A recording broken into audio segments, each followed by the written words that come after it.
गति के समीकरण जो है, गति का 3 समीकरण है, आप लोग को पता है। पहला समीकरण v बराबर u प्लस at, दूसरा समीकरण s बराबर ut plus half at square, तीसरा समीकरण v स्क्वायर बराबर u स्क्वायर प्लस 2as। इन तीनों समीकरणों को हम लोग ग्राफ विधि से इसका निरूपण करेंगे, ठीक है। तो एक एक करके इसको करेंगे।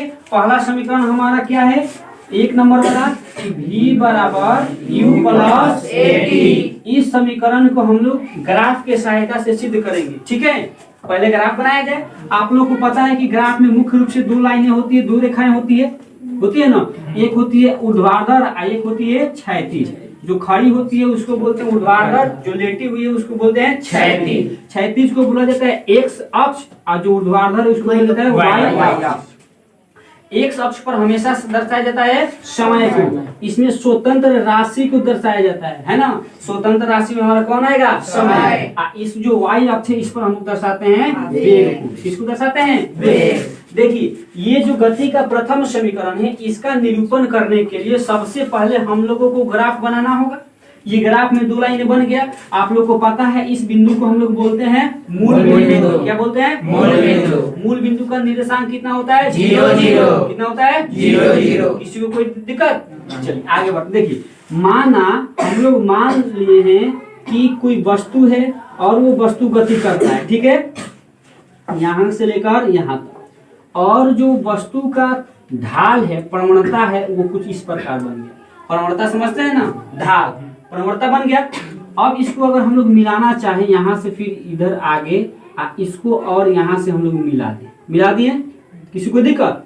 अब इसका नाम दे दें, इसको नाम दे दिए ओ। क्या नाम दे दिए, ओ। इसका नाम दे दिए ए, इसका बी, इसका सी और इसका डी। किसी को दिक्कत।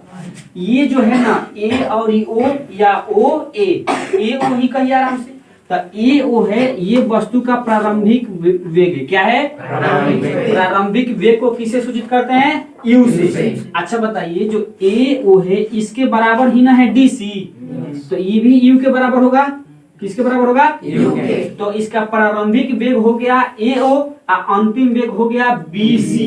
क्या हो गया, बी सी। अंतिम वेग को दर्शाते हैं किससे, भी से। किससे दर्शाते हैं, भी से।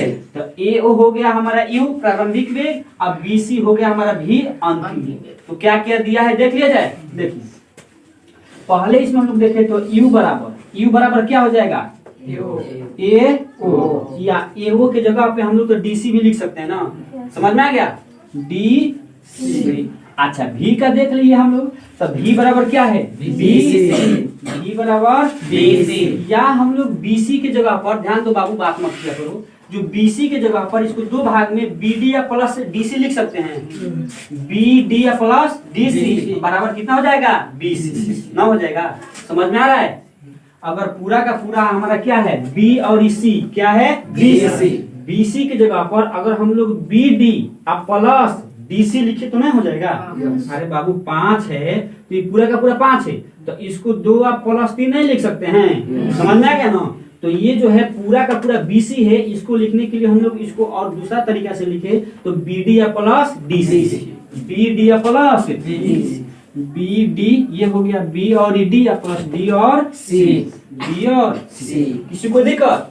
अच्छा हम ये तो भी है तो भी, बी डी को तो हम लोग कुछ नहीं लिख सकते हैं, लेकिन जो डी सी है डी और ई सी, डी सी किसके बराबर है, किसके बराबर है, यहाँ पर यू लिख, यहाँ बी डी है तो बी डी आप प्लस डी सी की जगह पर यू लिखा जा सकता है। किसी को दिक्कत। आप लोग को पता है, आप लोग त्वरण पढ़े ना। त्वरण का फॉर्मूला क्या होता है, वेग में परिवर्तन बटा समय अंतराल। वेग में मतलब v माइनस यू बटा टी, मतलब कि वेग में परिवर्तन बटा समय अंतराल। ध्यान से यहाँ समझिएगा। देखिए ये इसका क्या है, प्रारंभिक वेग, ये इसका क्या है, अंतिम वेग। तो वेग में परिवर्तन हुआ है, प्रारंभिक वेग बहुत कम है, अंतिम वेग इतना है। तो ये जो है, अच्छा यहाँ पर कोई पूछे कि बताइए वेग में कितना परिवर्तन हुआ है, तो क्या बताएंगे। ये जो है पूरा का पूरा 2 है, ठीक है, पूरा का पूरा क्या है, 2। यहाँ से यहाँ तक भी 2 है और यहाँ से यहाँ तक क्या है, 3 है। पूरा है 5, ये है 2। हम पूछे कि बताओ वेग में कितना परिवर्तन हुआ है, तो क्या बताएंगे आप लोग, 3। कितना होगा, 3। 2 जितना है तो पहले 2 छाट दीजिए, परिवर्तन कितना हुआ है, 3। समझ में आ गया।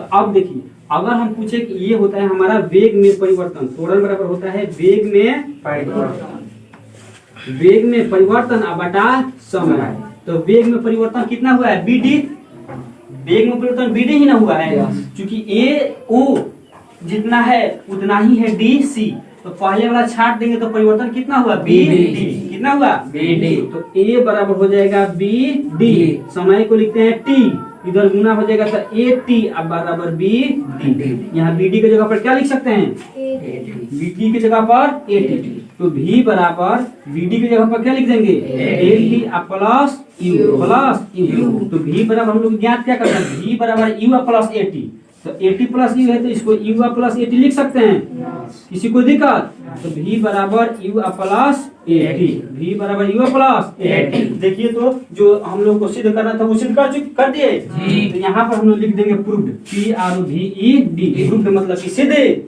किसी कोई डाउट है, सब लोग समझ चुके हैं, आप लोग इसको लिख सकते हैं।